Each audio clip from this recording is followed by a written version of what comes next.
আউযু বিল্লাহি মিনাশ শাইতানির রাজিম। বিসমিল্লাহির রহমানির রহিম। বাংলাদেশ জাতীয়তাবাদী যুবদল ফুলবাড়িয়া ইউনিয়নের অন্তর্গত 2 নং ওয়ার্ড যুবদল কর্তৃক আয়োজিত আজকের এই নির্বাচনী প্রস্তুতি সভার সম্মানিত সভাপতি উপস্থিত আছেন উত্তরবঙ্গের শ্রেষ্ঠ বিদ্যাপীঠ পাবনা এডওয়ার্ড বিশ্ববিদ্যালয় কলেজের সাবেক মেধাবী ছাত্রনেতা, কেন্দ্রীয় সংসদের সদ্য সাবেক সদস্য, 68 পাবনা 1 আসনের ধানের শীষের মনোনয়ন প্রত্যাশী জনাব মাসুদুল হক মাসুদ।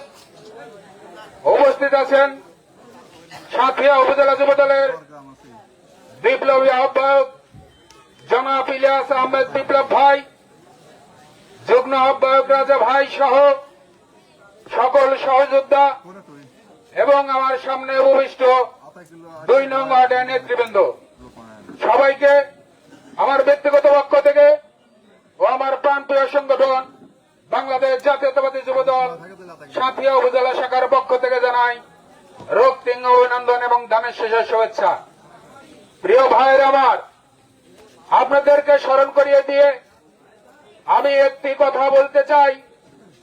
আপনারা নিশ্চয়ই অবগত আছেন, পতিত ফ্যাসিস্ট সরকার সাধারণ জনগণের ভোটের অধিকার কেড়ে নিয়ে আবারও একটি একদলীয় বাকশাল কায়েম করে দেশের স্বাধীনতা সার্বভৌমত্ব পাশের দেশের একটি দেশকে ইজারা দিয়ে নিজেরা ক্ষমতার মসনদে বসে স্বৈরাচারী কার্যায় দেশ পরিচালনা করেছিল। প্রিয় ভাইরা আমার, ঠিক তখনই বাংলাদেশ জাতীয়তাবাদী দল তথা বিএনপির নেতৃত্বে বাংলাদেশে একটি দীর্ঘমেয়াদী আন্দোলন সংগ্রাম চলেছে। প্রিয় ভাইরা আমার, সেই আন্দোলন সংগ্রামটা ছিল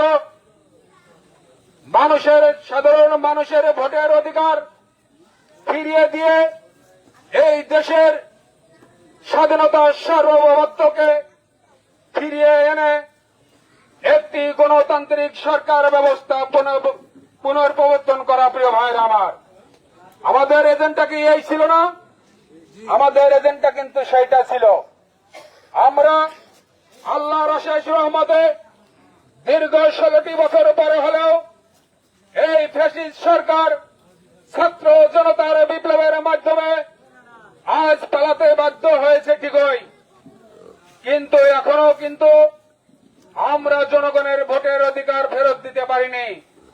এখনো কিন্তু জনগণের প্রতিনিধিদের হাতে আমরা কিন্তু রাষ্ট্রীয় ক্ষমতা অর্পণ করতে পারিনি। প্রিয় ভাইরা আমার, এখনো কিন্তু আমাদের স্বাধীনতার সার্বভৌমত্ব সম্পূর্ণ ফিরে পাইনি। প্রিয় ভাইরা আমার, তাই আপনাদেরকে সতর্ক থাকতে হবে।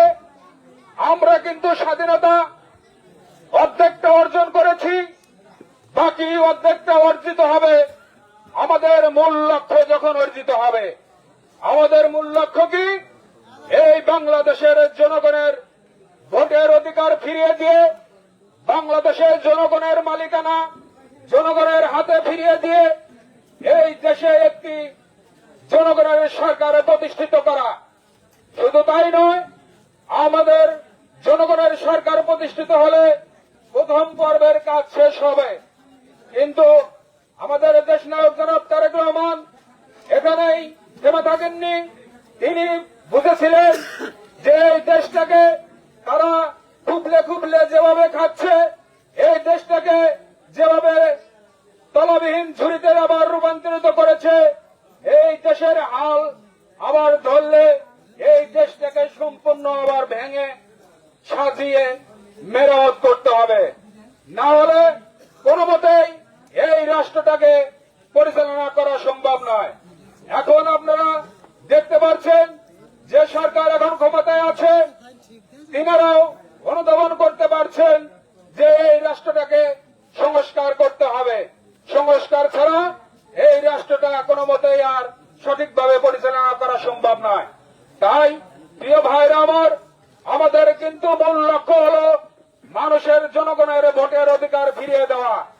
কিন্তু সেই জনগণের ভোটের অধিকার আমরা যখন ফিরে দিতে মাঠে আছি, তখন আমাদের সঙ্গে কিছু দল যারা আমাদের সঙ্গে এই আন্দোলন সংগ্রাম করেছিল, তারা আজ 90 ডিগ্রি ঘুরে গিয়ে তারা ভোটের বিরোধিতা করছে।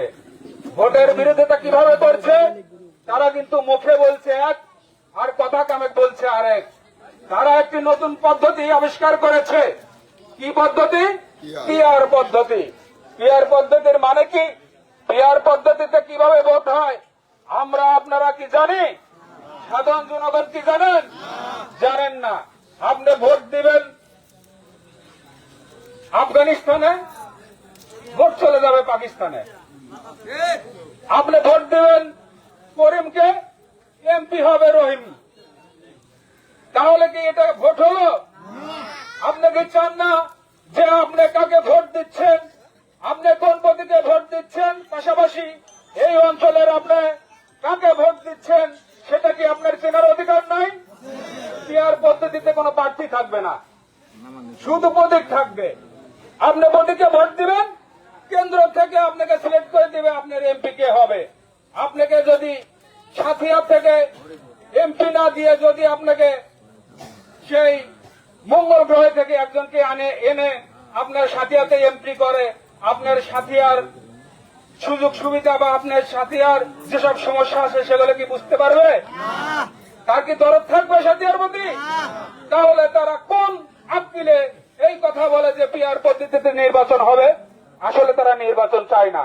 কি জন্য চায় না? তারা জানে যে জনগণ কখনোই এই বাংলাদেশটাকে আফগানিস্তানে পরিণত করবে না। এই বাংলাদেশ বাংলাদেশই থাকবে।